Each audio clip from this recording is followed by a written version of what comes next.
Hai wanita inspiratif Indonesia, jumpa lagi bersama saya Dinda Putri dalam program Wanita-Wanita. Dalam episode kali ini saya akan mengajak Anda bertemu dengan sosok inspiratif yang berasal dari Bojonegoro. Namanya Mbak Maya. Nah, pada tahun 2022 ini, beliau mendapatkan penghargaan dari pemerintah Kabupaten Bojonegoro sebagai sosok wanita yang menginspirasi di bidang seni tari. Seperti apa perjalanan lika-liku kehidupannya hingga titik saat ini? Ikuti dalam Wanita-Wanita, hadir memberikan inspirasi bagi wanita Indonesia.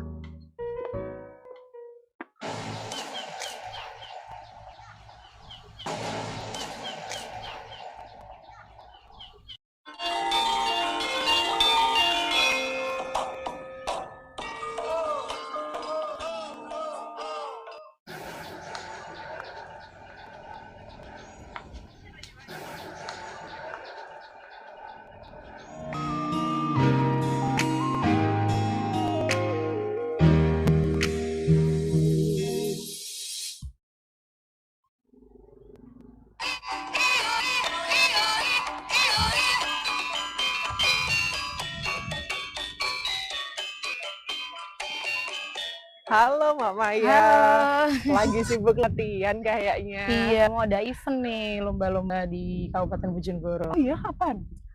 Agustus. Waduh, ini pemirsa salah satu sosok inspiratif kita di episode kali ini Mbak Maya. Kesibukannya apa sih sekarang selain mempersiapkan untuk perlombaan atau event? Sibuknya ya ngajar sama ngajar tari di sanggar itu aja sih sebenarnya, sama persiapan-persiapan lomba dan apa namanya, soalnya lomba yang akan saya lakukan nih nggak satu lomba, 3 ada 4 event. Waduh, Iya, dalam waktu dekat langsung. iya Agustus semua. Awal mula gimana sih Mbak ceritanya bisa terjun di dunia tari? Awal mula saya tuh bukan orang tari, bukan orang seni. Jadi awalnya saya tuh orang yang tomboy, suka gila bola. Jadi saya tuh suka jadi supporter kemana-mana, sampai ke Bontang aja saya Rela. rela demi lihat sepak bola. Waktu itu di sekolah kan disuruh S1 sama Kabupaten Bojonegoro, gara-garanya saya hanya D1 Desain Komunikasi Visual di ITS Surabaya. Kita dituntut S1, habis itu saya tanya sama teman-teman saya Pak Dwi, Pak kira-kira enaknya kuliah di mana? Di olahraga atau apa? Soalnya saya kan basicnya ke olahraga. Terus si Bapak itu bilang, gimana kalau kamu di tari aja? Soalnya kamu suka ngajari anak-anak tari gitu. Saya kan kalau anak TK gimana sih ngajarnya kan gampang dan mudah. Lalu beliaunya menyuruh saya kuliah di STKW Surabaya. Nah, saat itu masuk di STKW Surabaya ada 4 jurusan. Nah, maunya sih saya di seni drama. Nah, waktu di seni drama nggak ada temennya. Akhirnya saya masuk di gamelan. Di gamelan ternyata susah juga, temennya cowok semua. Udah saya masuk di seni tari. Itu ada 15 anak. Nah, pas 15 anak itu saya masih juga nggak bisa menari sih. Jadi setiap ada pelajaran tari reong, tari apa, saya selalu nggak mau ikut terjun dalam latihan. Kemudian saya paling suka tuh pelajaran olah tubuh.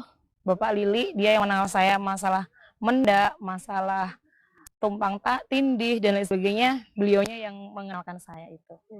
Nah, semester 2, kalau nggak salah semester 3, itu teman saya Ibu Martuti, itu menelpon saya, ngajak saya untuk lomba. Jadi saya nggak pernah nari, tiba-tiba disuruh ikut lomba ajang terbesar di Kabupaten Bojonegoro, yaitu melarikan tari tengol yang rebon. Kalau dulu tengolnya kan tengol yang slow, kalau ketika kita tampil itu tengol yang modern. Nah, ada 7 penari, yaitu semua guru-guru seni yang ada di Kabupaten Bojonegoro, salah satunya saya. Nah, waktu itu saya kaget, saya kira ya tarinya biasa, ternyata ketika saya sudah terjun di dunia tari, itu sangat susah sekali. Sampai-sampai ada ketuanya namanya Mbak Deni sama Mbak Ani. Pertama tuh mereka berpikir karena waktu 7 hari kan cari yang benar-benar bisa menari, dan ternyata saya nggak bisa. Waduh. Ya mulai dari bukan hujatan sih sebenarnya. Kayak biasa sih kalau kayak diobrol-obrolin sama teman, oh Dipojokin gitu itu ya. lo nggak bisa. Terus habis itu saya telepon sama Mbak Deni, Mbak ini udah 3 kali ternyata saya nggak bisa, gimana? Apa saya harus mengundurkan diri aja? Wah. Jangan, kamu bisa kok, coba latihan lagi. Hari ketiga tuh saya sudah mulai bisa yang namanya gejuk, yang kalau zaman dulu tuh waktu ada dance-nya Agnes kan pakai kaki kanan, ternyata gejeknya harus pakai kaki kiri. Nah itu kan beda juga. Dibalik ya. Itu susah. Terus habis itu ketika sampai hari kelima kalau nggak salah, itu wes teman-teman kayak pesimis dengan saya. Wes kalah ya wes, nah kayak gitu loh bahasanya. Kalah wes, emang anak ini nggak bisa diolah. Saya dengar waktu itu akhirnya ketika teman-teman udah break, udah makan siang atau apa, saya nggak makan sendiri. Saya belajar sendiri sambil liatin video teman-teman nari yang tadi. Ya ibarat nilai itu baru nilai 60 lah. Terus hari ke-7, hari H, itu aja saya masih dinilai, Mbak, kalau 10 dari 100 saya dapat nilai berapa? Baru 65 juga. Wes, belum ada perkembangan. Ya, harus ngejar terus ya. Itu hari H, wes pikiran di dalam bis itu musik aku dengerin terus. Akhirnya sampai di mana lokasi, ternyata di Pamekasan ada 13 dari kabupaten. Waktu itu ada Banyuwangi, Jember, Madiun dan lain sebagainya. Saat itu saya tampil, saya nervous, bener-bener nervous, tahu panggung sebesar itu. Pas perform, alhamdulillah saya nggak salah sama sekali. Power tuh udah saya full kan, terus nggak tahu pokoknya. Intinya saya sudah memberi yang terbaik, gitu sudah all off. Waktu pengumuman kita pesimis saja. Masalahnya saya sudah powerful, tapi menurut Mbak Deni nilai 70, kan nggak, terus kita nggak bakal dapat juara. Ternyata kita dapat 5 terbaik. Waduh. Dan itu pun kontribusi dari Mbak Maya ya. Emang prosesnya cukup panjang, dari cewek yang bisa dibilang tomboy karena dekat sekali dengan dunia bola sampai bisa ke seni tari sampai saat ini. Prestasi sampai saat ini apa saja yang sudah didapat, Mbak? Waktu itu saya dapat juara 3 lomba tari Tengul juga di Kodim. Terus waktu itu juga ikut-ikut event lomba di Govan sama FS2N juga sering. Dan dari sekian banyak event yang saya temui itu paling berkesan itu waktu di Istana Negara. Waduh, sempat ke Istana Negara juga? Tahun 2019. Waktu itu upacara kemerdekaan, jadi ada 6 kabupaten kota yang diundang ke istana. Wow. Salah Bojonegoro ada 250 penari. Saya yang latih sama periasnya waktu itu. Salah satunya ada 15 penata tari di sana. Wow. Berarti sudah dapat kesempatan untuk bertemu dengan Bapak Jokowi ya waktu itu. Keren sekali, Mbak. Berarti itu bawain tari Tengul ya? Iya, tari Tengul. Tari Tengul masal saat itu ada 250 penari.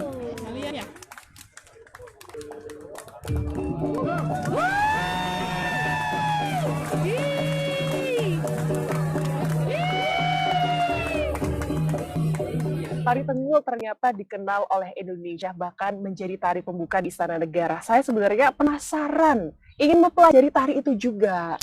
Boleh nggak saya diajak? Ayo, itu mumpung anak-anak sanggar lagi latihan. Lagi latihan sekarang? Iya. Pas banget berarti momennya. Ya udah, kita langsung ke sana. Mari.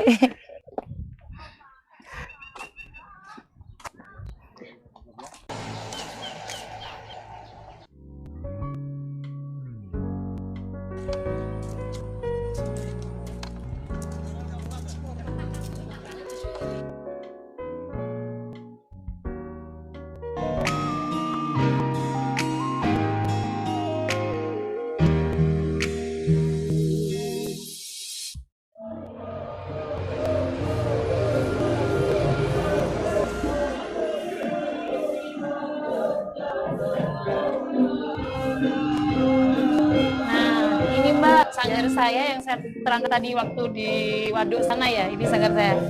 Adik-adik, halo. Halo semuanya. Capek ya, istirahat dulu ya. Ya, istirahat, duduk dulu.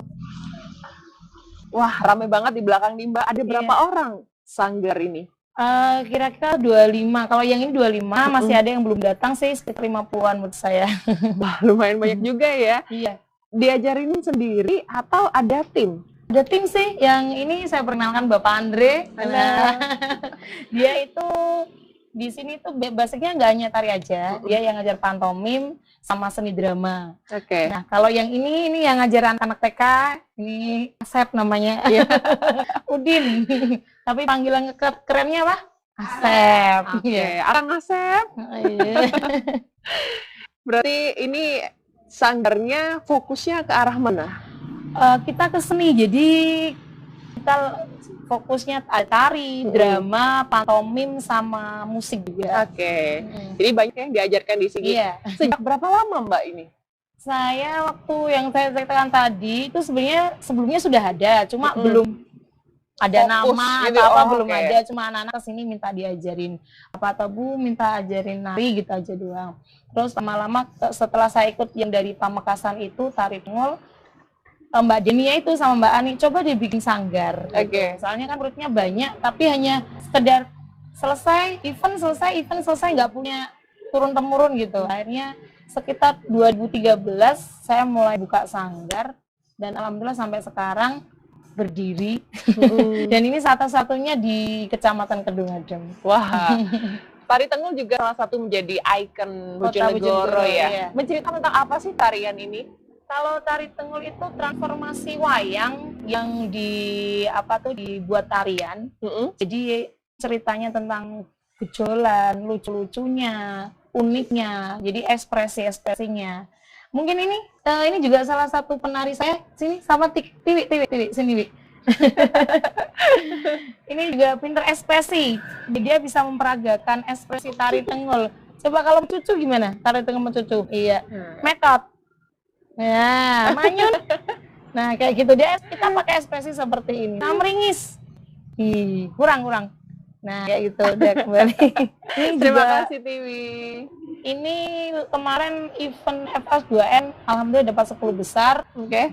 Jadi kita mewakili sekolah sih, bukan mewakili sanggar. Tapi kalau yang event kedepannya ini kita mewakili sanggar. Ada 4 event yang akan kita ikut lombakan saat Iya. ini.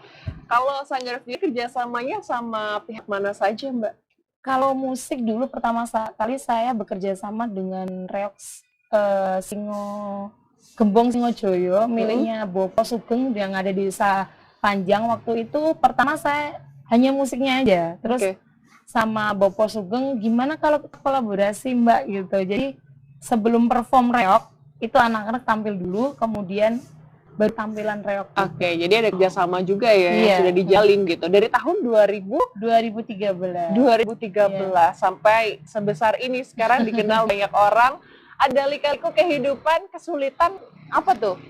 Kalau kita biasanya itu biaya dana, karena rata-rata anak-anak ini kan ada yang kalau saya sudah seneng sama tarian itu, kadang saya nggak usah bayar deh kalau sudah sampai di sini.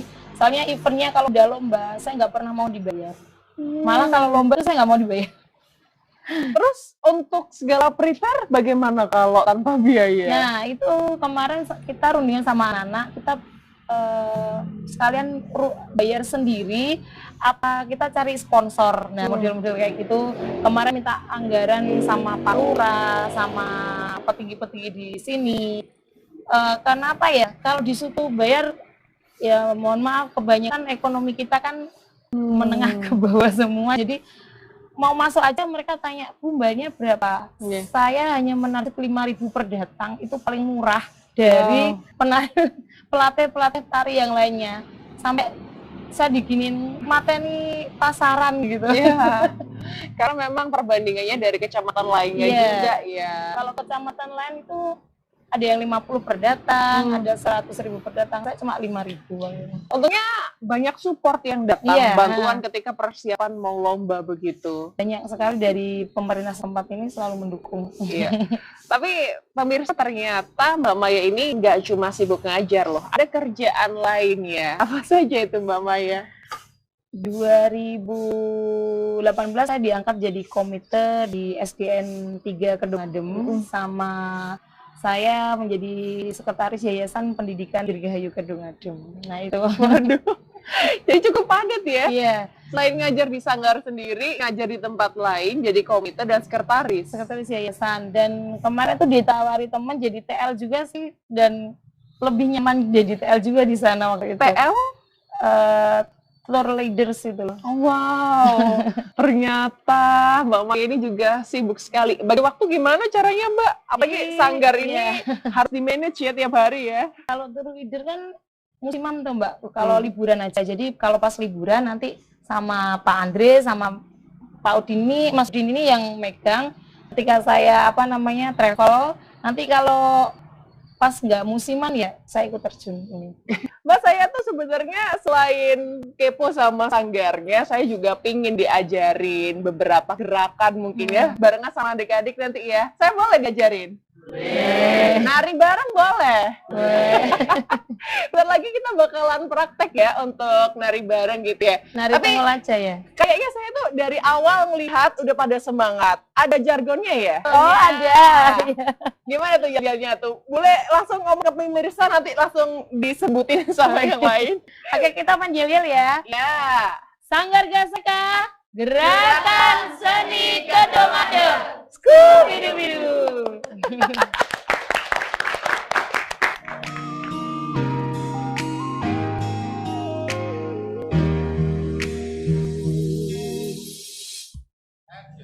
Kita latihan. Oke, tapi sebelumnya saya kasih tahu dulu dalam tari Tengol itu yang perlu diketahui adalah tari ini kan wayang. Wayang itu dari kayu. Ya. Jadi tubuh kita itu sebagai peraganya, jadi harus kaku. Tangan berbentuk angka 4 seperti ini, menutup. Kemudian kaki menutup juga. Habis itu kita toleh kanan kiri dan pundak diangkat kanan kiri. Nah, bisa dimulai. Oke. Jadi kita kaku ya di sini. Diputar. Tuh, 2, 3, 4, 5, 6, 7, pan. Kecuk, kecuk.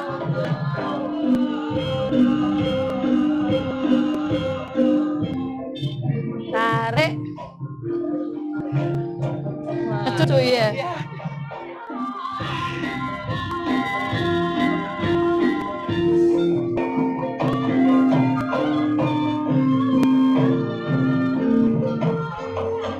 Waduh Mbak, kalau ini sih kayaknya saya bakalan susah untuk ngikutin karena prosesnya juga harus panjang ya. Iya. Biasanya ini yang udah latihan butuh waktu berapa lama buat perform? Kalau memang sudah punya bakat 7 hari sudah cukup. Ya. Tapi kalau memang dianya nggak bisa sama sekali nol dari awal, bisa 2 minggu. Wah, apa pula bagi saya ini harus berapa lama? Ya sekitar 2 mingguan. Oh iya. Tapi kalau saya lihat ini kan tadi gerakannya sempet kaku Iya, gitu ya. kaku. Itu filosofinya gimana sih? Ya seperti saya terangkan tadi, bahwa kaku itu kan identik wayang. Wayangnya kan kaku. Jadi kita seolah-olah Jadi menjadi wayang. Oh. Dan kenapa harus ada mencucunya gitu? Ekspresi kan kalau dari wayang Tengol itu make upnya putih, terus jadi digunakan ekspresi mencucu, meringis, metot. Nah itu sudah menjadi perwatakan jadi wayang Tengolnya. Ya. Harus metot ini kayak gimana sih Mbak? Kalau biasanya ekspresinya kayak gini, ini cucu, metot kayak gini. Aduh, seru sekali pemirsa sebenarnya ya kalau belajar mengenai tari Tengol ini. Mbak, apa sih harapan yang ingin disampaikan kepada seluruh wanita inspiratif Indonesia yang saat ini menonton tayangan kita, terutama kepada sosok Mbak Maya yang bisa berprestasi, memiliki sanggar sendiri dan punya kesibukan lain? Kalau pesan saya itu sebenarnya satu, jangan pernah menyerah dengan apa yang terjadi, karena semua orang bisa melakukan sesuatu yang diinginkan. Kayak saya dulu, saya nggak bisa menari, alhamdulillah sekarang bisa menari karena semangat dan kerja keras, sebenarnya seperti itu. Harapan saya untuk sanggar-sanggar tari yang ada di pedesaan, terutama di tempat saya ini, mendapat bantuan dana dari pemerintah pusat supaya sanggar saya ini semakin maju, semakin semakin berkembang. Tentunya seperti itu. Rencana jangka panjang apa Mbak? Saya mau buat sanggar tari ini mau saya mau saya buka itu lebih lebar lagi. Lebih luas lagi Iya. ya?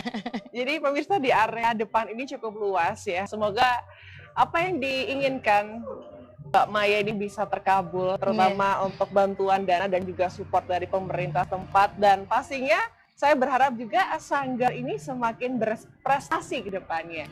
Terima kasih Mbak Maya, silakan dilanjut lagi ya. Terima kasih.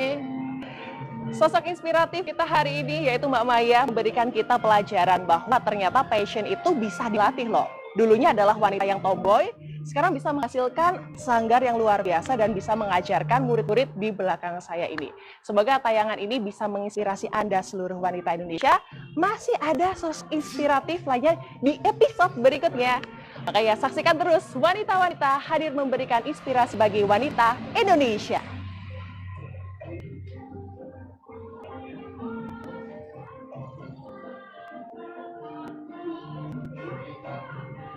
Perkenalkan, nama saya Andre Catur Wicaksono. Saya adalah rekan dari Bu Maya dalam melatih Sanggar GSK Kedung Adem. Bu Maya adalah seorang sosok perempuan yang menurut saya adalah luar biasa sekali. Dia kreatif, dia multi talent, dan dia bisa mengolah anak-anak yang awalnya punya bakat yang terpendam, akhirnya bisa terungkap karena adanya Sanggar GSK ini. Untuk suka duka selama ada di sanggar ini adalah semakin banyaknya anak-anak yang daftar di sanggar ini, namun lokasi kita yang sangat sempit ini akhirnya membuat kita mengatur jadwalnya agak berantakan. Kadang juga sampai malam, kadang juga pagi jam 0 kita sudah memulai latihan agar semua kelompok latihan bisa mendapatkan latihannya. Untuk pengalaman yang paling luar biasa adalah saya bisa keluar kota, kita bisa pentas keliling di beberapa tempat bersama Bu Maya karena kita bisa membuat sebuah karya yang luar biasa saat itu.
Perkenalkan, nama saya Riela Iza Natasa. Saya murid dari Sanggar GSK. Bu Maya adalah guru yang lemah lembut ketika mengajar saya dan teman-teman di sanggar ini. Pengalaman saya di sanggar ini ada suka dan duka. Dukanya, saya pernah latihan sampai malam, capek, terus dimarahin orang tua. Tapi saya juga senang karena bisa ikut lomba festival di kota-kota besar. Dan paling berkesannya mendapatkan juara 1. Saya dari Sanggar GSK mengucapkan terima kasih banyak untuk anak-anak didik saya dan Yayasan Pendidikan Dirgahayu beserta teman-teman Dinas Pariwisata Bojonegoro yang sudah mendukung saya sehingga saya sampai di sini. Dan motivasi untuk wanita-wanita yang ada di Kabupaten Bojonegoro, Jawa Timur terutama, jangan pernah menyerah. Apapun yang terjadi, selalu kembangkan bakat kalian, semangat, jangan pernah insecure dengan apa yang kalian dapatkan saat ini. Terutama untuk pecinta seni yang ada di seluruh kawasan Bojonegoro, tetap berkarya dan lestarikan budaya Indonesia. Untuk semuanya, terima kasih. Saya Maya, untuk wanita yang ada di seluruh Indonesia, tetap semangat. Salam budaya. Sanggar GSK, generasi seni Kedung Adem. Skubidu-bidu.